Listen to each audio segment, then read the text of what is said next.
beautiful woman before them was none other than the Princess of Mu Star. Every day after waking up, she would wash her face with these enormous pearls. These pearls contained incredibly magical power. Her skin, nourished by them, would remain eternally youthful. It was because of these magical pearls that Mu Star nurtured a group of fair-skinned, beautiful pearl people whose daily job was to harvest the pearls, transporting them to the outside of the royal palace and pouring these dazzling pearls into a trough. Once a certain quantity had accumulated, the king and queen would come out. Their daily task was to select the most powerful heavenly king pearl from among them. After choosing one, they were very satisfied.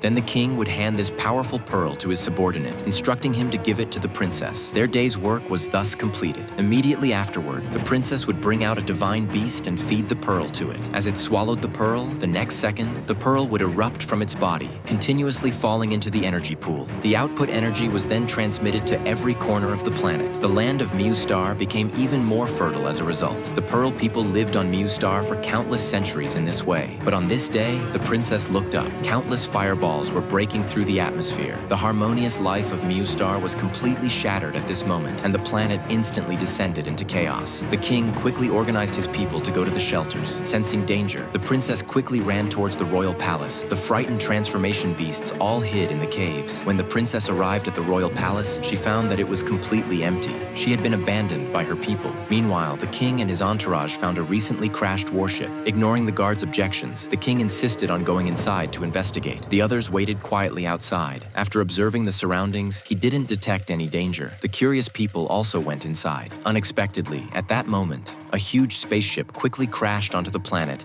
and a powerful shockwave immediately swept through. The king quickly calmed his people, who huddled together. The guards at the door, with quick reflexes, closed the warship's hatch. Unexpectedly, however, while closing the hatch, the doorknob was accidentally broken off, and the hatch could not be opened. Just then, Princess Mina arrived late. She frantically pounded on the hatch, begging for help. The king could only watch helplessly, unable to do anything. Seeing her father's pained expression, the princess knew she was in grave danger. Accepting her fate, amidst the king and queen's cries of sorrow, she fearlessly turned toward the sea of fire and willingly faced death. 30 years later, the two long-lost pearl people suddenly appeared in the intergalactic market, wanting to trade with professional thieves for the last remaining transformation beast in the universe. The price was the only remaining Uranus pearl in the universe, which, if used for energy development, would be equivalent to the energy of 20 million tons of nuclear bombs. But the gang leader wanted to double-cross them, thinking it would be better to use the transformation beast to replicate more pearls himself than to trade with others. The pearl people were furious upon hearing this and immediately drew their guns, determined to fight to the death to reclaim the transformation beast. You know you're fighting for a noble cause. I know,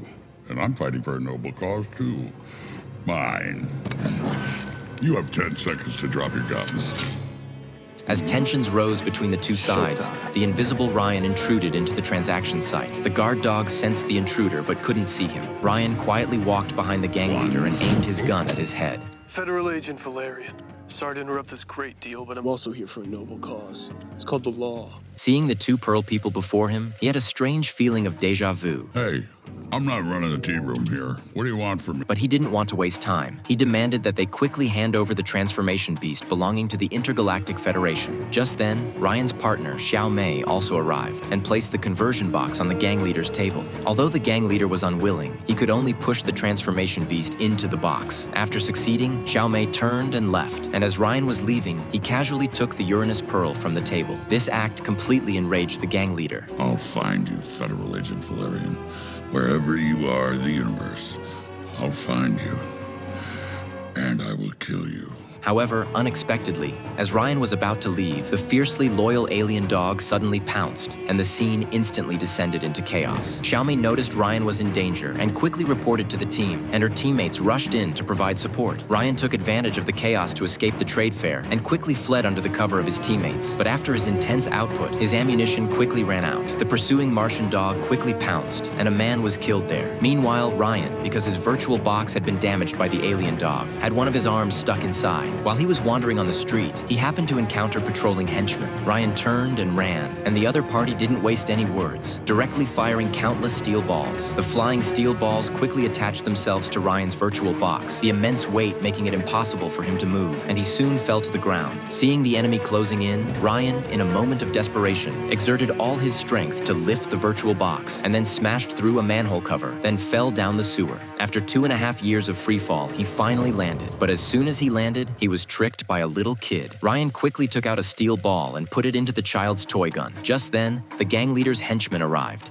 and the little kid fired a shot at them. Ryan pressed the reflector, and the steel ball immediately bounced back and attached itself to the opponent's chest, its weight increasing dramatically, and soon it smashed through the floor. The child was overjoyed, and Ryan began to counterattack. The little kid's face instantly changed, and he started crying, his cries quickly attracting his mother. Ryan didn't know what kind of powerful character he had provoked. Seeing the opponent's comrades, Ryan felt a bad premonition and turned to run. In the nick of time, he leaped to avoid the enemy's attack, and then kicked down 2 soldiers guarding the elevator, successfully escaping by elevator. Xiao Mei, who had been waiting outside for a long time, picked up her tools and pried open Ryan's virtual box to repair it. Unexpectedly, the alien dog discovered Ryan in the corner and roared, charging towards him.